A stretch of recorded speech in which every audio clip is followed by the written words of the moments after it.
Sud Radio, les débats de l'été, 10h-13h, Maxime Liédo. Vous êtes bien sur Sud Radio et à 12h15, le fait du jour, la difficile insertion des personnes handicapées. Bonjour Yanis Bacha. Bonjour.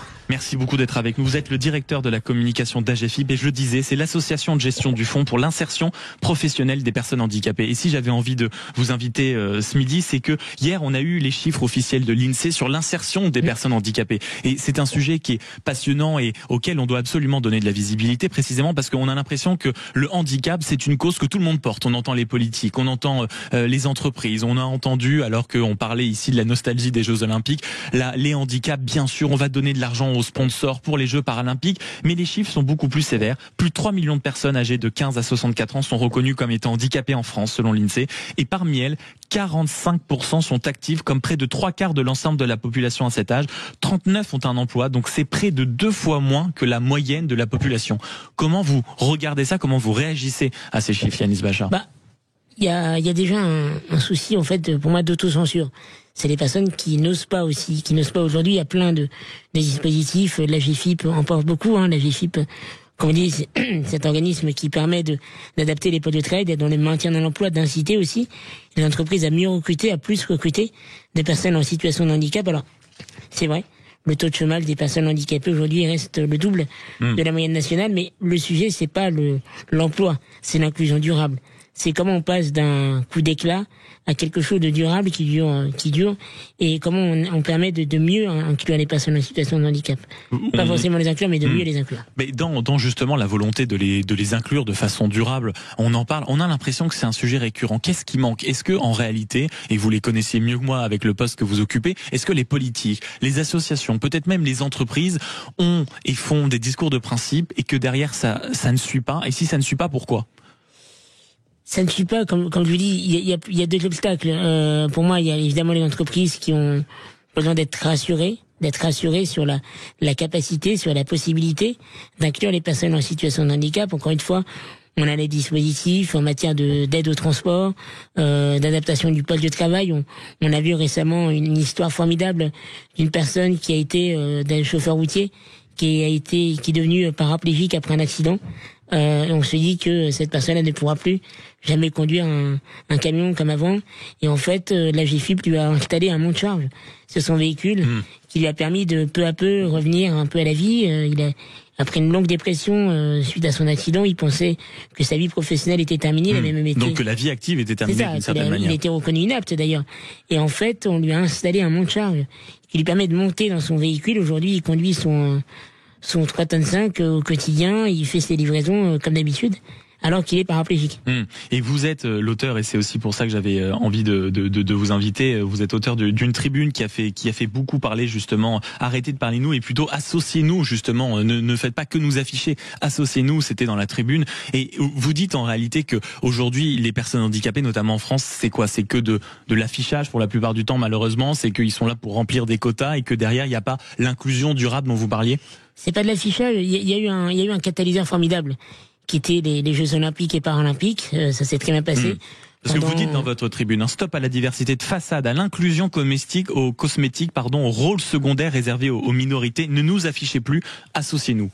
Bien sûr, on veut pas corriger l'image, on veut construire le réel et finalement le pays est à nous comme quiconque en fait et c'est même pas un dû, c'est pas une faveur, c'est un dû La diversité, c'est pas un supplément d'âme, c'est une transformation et le collectif tête d'affiche et citoyen, transpartisan avec une idée très simple, c'est que la diversité ne doit plus être décorative mais vraiment décisionnelle quoi. On veut plus être toléré, on veut compter. On veut plus être à côté de l'affiche mais sur l'affiche avec tout le monde. Sur l'affiche et accessoirement avoir les conséquences qui vont avec quand l'affiche est partagée par beaucoup de monde. Yanis Bacha. Être là même quand la lumière s'éteint. Bien sûr, exactement. Et justement, le but de cette tribune était déjà de mettre la lumière sur quelque chose d'important que vous souhaitez mettre en place. Et c'est là où vous faites appel à beaucoup de personnes, à beaucoup de personnalités, notamment à ceux qui nous écoutent, des maires, des gens de la vie active, pour mettre en place quoi? Une charte, c'est ça? Expliquez-nous le principe. Absolument. Une charte de la diversité.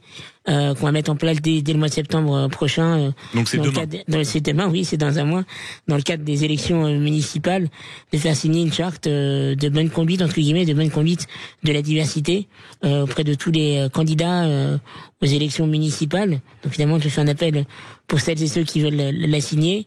C'est important parce que, en fait, de cette charte-là, je pense, on va essayer à notre petite échelle, et je remercie d'ailleurs toutes les associations d'égalité des chances qui nous ont rejoints dans ce beau combat. Cette charte, elle est importante pour plusieurs raisons. Elle est importante parce que demain, les élections 2026 vont être un tournant majeur pour la diversité. Aujourd'hui, on a cette volonté de différentes personnes, dans toute leur diversité, les personnes veulent compter dans le débat, en démocratie. Et à force d'invisibiliser les gens, ces personnes-là trouvent leur écho aujourd'hui dans les partis extrémistes, que ce soit à l'extrême gauche ou à l'extrême droite. Et je pense aujourd'hui que le pacte républicain, tel qu'il existe, doit offrir une place à ces personnes, à nous finalement. Et qu'est-ce qu'une charte comme celle que vous proposez peut changer? Quels sont vos espoirs justement? Parce qu'on peut se dire, une charte, bon, on a fait pareil avec la laïcité, on a une charte sur la laïcité, est-ce que la laïcité va mieux en France? Pas forcément. Quel est l'objectif? C'est de faire prendre conscience peut-être à tous ceux qui partent à la conquête des mairies que le handicap doit justement faire vraiment partie du quotidien, que ça doit plus être une tête d'affiche, comme vous dites si bien. Mais pas que le handicap, toutes les diversités au sens large. Toutes les diversités, que ce soit diversité de couleur, diversité sociale, diversité physique. En fait, c'est la diversité au sens large du terme. C'est, il y a évidemment une portée universaliste, mais aussi et surtout cette volonté que dans le récit républicain, on a tous notre page à écrire. Et justement dans cette volonté d'écrire le récit républicain, on sait que vous êtes proche de beaucoup de politiques, on vous voit régulièrement aussi avec le couple Macron. Est-ce que vous trouvez, vous, que précisément la France prend conscience justement de son retard? On le voit dans les transports, on l'a vu aussi une fois de plus au moment des Jeux Olympiques, on le voit dans tellement de domaines de la vie professionnelle, active, privée, à quel point la France peut être en retard sur ces domaines-là. Sur l'accès au transport, par exemple, sur les infrastructures qui ne sont pas encore normées. On a l'impression qu'aujourd'hui, quand on va, je sais pas, dans une entreprise, oui, bien sûr, elle doit être accessible pour beaucoup de personnes handicapées. Dominique Farrugia, qui s'en est fait aussi un porte-parole, il le dit, quand on est en fauteuil, aujourd'hui, la France est sous-équipée, c'est scandaleux. Est-ce que vous avez l'occasion de leur dire et qu'est-ce qu'ils vous répondent? Bien sûr, l'occasion de leur dire, évidemment. La loi fait des choses, mais les choses ne vont pas assez vite. Il y a beaucoup encore de surcharge législative, de puissance de gazelle, comme dirait l'autre. Des pudeurs de gazelle sur quoi encore? Sur les normes? Sur l'accessibilité, sur les normes, bien sûr. Les normes sont très contraignantes aujourd'hui. On peut dire que les normes sont très contraignantes. Parce que un hôtelier, un restaurateur qui pourrait, avec une rampe, rendre un endroit accessible, les normes aujourd'hui sont tellement lourdes. Puis le prix aussi, on a vu où les prix montent à une vitesse astronomique. Même s'il y a des dispositifs de l'État qui ont été portés pour justement apporter cette aide aux ERP, aux établissements recevant du public, qui leur permettrait de rendre accessible leur établissement. Mais aujourd'hui, les normes sont très contraignantes et ça décourage énormément d'artisans, de restaurateurs, d'hôteliers, de pouvoir rendre accessible. Peut-être que vous en parlerez avec Thierry Marx juste après, vu qu'il est président de l'UMIH, le grand syndicat des hôteliers. Mais ces normes sont très contraignantes et peuvent être justement décourageantes pour nombre de ces personnes qui ne peuvent plus aujourd'hui rendre accessible leur établissement, alors que parfois une rampe ou un menu en braille pourrait rendre cela accessible. Et où est-ce qu'on peut trouver dès septembre cette charte pour la signer? Pour tous ceux qui nous écoutent, comment on fait? Il y a un site, ça sera mis sur le site, sur vos réseaux sociaux. Tête d'affiche au pluriel.org, évidemment, et puis Yanis Bacha sur mes réseaux.